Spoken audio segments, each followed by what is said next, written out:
Монгол Улсын ерөнхийлөгч Баттулга өнөөдөр улс их орны хөгжилд үнэтэй хувь нэмэр оруулж салбартаа олон жил манлайлан ажилласан эрхмүүдэд төрийн дээд одон цол тэмдэг гардууллаа. Тухайлбал Монгол Улсын гавьяат жүжигчин цол тэмдгээр 3, Хөдөлмөрийн Баатар цол тэмдгээр 2, Монгол Улсын ардын эмч цол орныг, Монгол Улсын ардын багш цол орныг, ажилтнуудын гавьяат ажилтан цолоор 4, гавьяат багш цолоор 17 гэх зэрэг нийт 61 эрхэм төрийн дээд цол одон медалаар ингрэмэлээс юм а. Мөн Сүхбаатарын одонгоор прокурорын байгууллагын Ахмад ажилтан Батчрын Цэрэн Балтав шагнууллаа. Би улсад 45 жил тасралтгүй өнөө хүртэл хэлмэлж ирлээ. За гол нь миний хийсэн бүтээсэн зүйл бол бүтээгдэхүүн ажил үйлчилгээний чанараа аюулгүй байдлыг хангах, 20 цэрийн дэглэмийг сахиулах замаар Монголын үндэсний үйлдвэрлэл экспортын бүтээгдэхүүнийг дэмжиж Монголын мянган хэрэглэгчдийн эрхийг хамгаалахад миний 45 жилийн туршид хамтарч ажилласан үеийн хамт олон бидний хамтын бүтээлийн үр дүн гүнлээ гэж үнэхээр баяртай байна. Юуны өмнө төрүүлж өсгсөн ээжийн аав, халамжит хань, өр хүүхдүүд, ахын дүүс үед надтай хамтарч ажиллаж ирсэн баг хамт таланда туйлын их баяр талархснаа илэрхийлье. Би мэрэгжлийн нэвтрүүлэгч байх гэж 30 жил хичээж яваа. Үүнийг төрмөн үнсэнд баяртай байна. Энэ зам мөрд хөдлөн оруулсан би багштай, Батцэрэн багштай их баярлж байна. Үеийн одоо найдвартай ард тал маань болж байдаг гэр бүл ахын дүүстэй баярлалаа. Нэвтрүүлэгчийн амьдралыг амьлуулж байдаг үеийн хамт олон найз нөхөдөө баярлалаа. Амьдрал бэлгэлсэн аав ээжтэй баярлалаа. Мэдээж үеийн миний хамгийн хүндтэй хүмүүс болох Нордын Баярмаг 30 жил сонсож байгаа сонсогч үзэгчдэд баярлалаа.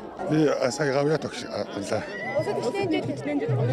Улсад одоо би 39 жил багшилж байна. Хүүхдүүд гэдэг нь бол нэрээс цагаан цаас шиг сайхан хүмүүс. Өнөөдөр би загнаа явуулахад маргааш нь энийг өрөөд ирдэг. Тэр хүмүүсийн ачаа байлаа тэр сайхан шам нарынхаа юугаар л одоо би заяа буйнаар л багшийн гавьяат огш гэсэн цол тэмдэг авлаа гэж баярлж байна. Гавьяат тамирчин цолоор шагнагдсан Монголын ширээний теннисний спортоор 40 жил хичээснийхээ гавьяаг одоо өнөөдөр хүртэж төр засагтаа төрүүлсэн аав ээж хамт олон дэмждэг бүх хүмүүст маш их баярлж байгаагаа хэлье. Энэ шагналд хүрсэндээ их баяртай байна ахын. Сэтгэл хөөрөөд үхэлгээд их хэцүү байна. Ер нь нийт одоо шавнаар хамт ажиллаж байсан үеийн багш нартаа бас баярлалаа гэж хэлье. Би боловсролын салбарт 53 жил ажиллаа. Өдөөгийн сургууль яг энэ мэрэгжлээрээ суманда ажилласан юм хүндээ. Ингээд өнөөдрийн хүнтэй шагналарлаа. Ингээд маш их сэтгэл өндөр байна. Бүх хөшгөнөртөө бүх хүмүүсүүдээ сум орныхоо нутгийн иргэдээ сайн сайхан бүгд хүсээрээ.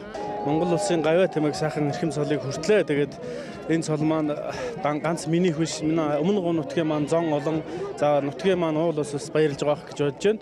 Тэгээд энэ өмнө төрүүлж өсгсөн аав ээжтэй за тэгээд намайг энэ би 1997 онд анх Өмнөгов аймгийн театрт дуучнаар орж исэн. Тэгээд одоо намайг анх ороход үлгэдэж авсан Монгол Улсын урлагийн гавь сэтгэлтэн Шарын аюуш, Загд сүрэн, Хишиг баяр, Бэх хөчөр гээд олон сайхан багш нараар би энэ дуулах хэрдмийг заалгасан. Тэгээд соёл урлагийн их сургуулийн багш Монгол Улсын гавь Ичээ орлоо багш таваас баяр хүргэе. Тэгээд нутгийнхаа зон олон дуугс одоо нийтийн дууг сонсдог Монголынхоо нийт ардманд одоо баярлалаа гэдгээ хэлье да.